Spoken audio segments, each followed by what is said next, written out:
I was a mean mommy. That's right.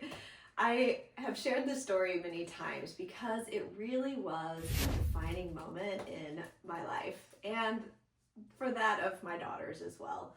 So years and years ago, when I was starting to get some momentum and have some success in my real estate business, I was also a mom. I'm a mom to a little person back then who was just maybe 4, 5 years old. And so every morning, like as you know, we've got the routine of getting up, getting dressed, getting breakfast, getting ready for school, packing the lunch.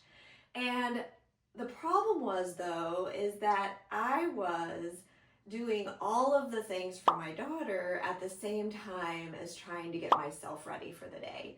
So I would just wake up when I woke up. I would get her up.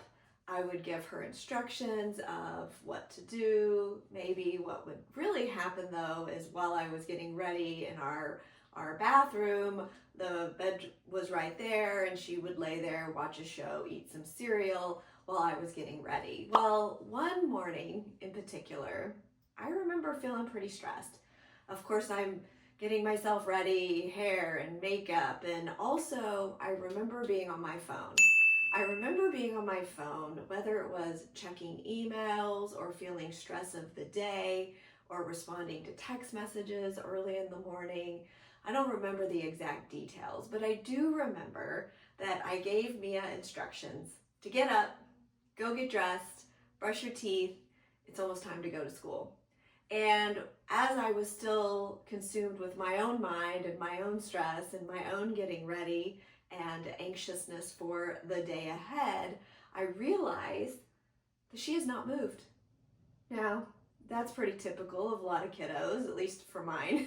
And she had not moved off the bed, moved along to get ready for school.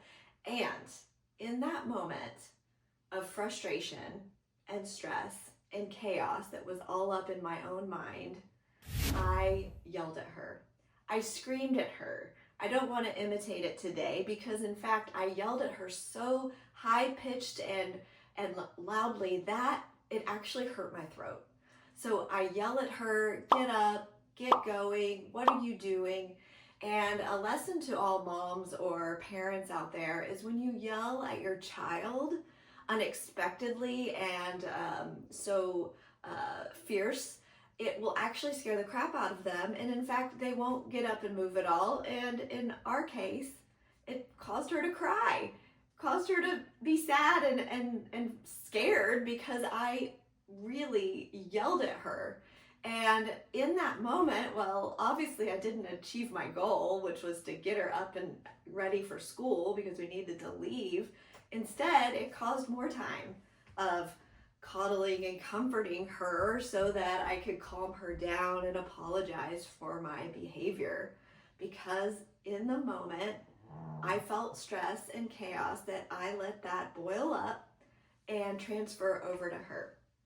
The lesson I learned immediately from this experience was that I can't always control her or other people or other things going on, but I can control me.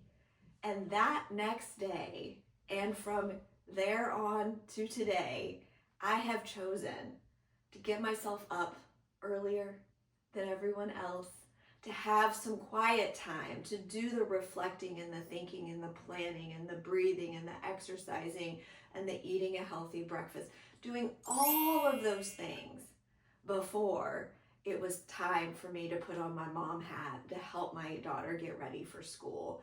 That relieved so much stress for all of us that in fact I found, wow, this is really fun having this quiet time to myself, that over time I've inched back my wake up time to have this beautiful morning routine that really has allowed me to get my mind and my body straight for the day so that I don't feel the chaos and the stress of the last minute running around and freaking out, and I never have gone back to being a mean mommy.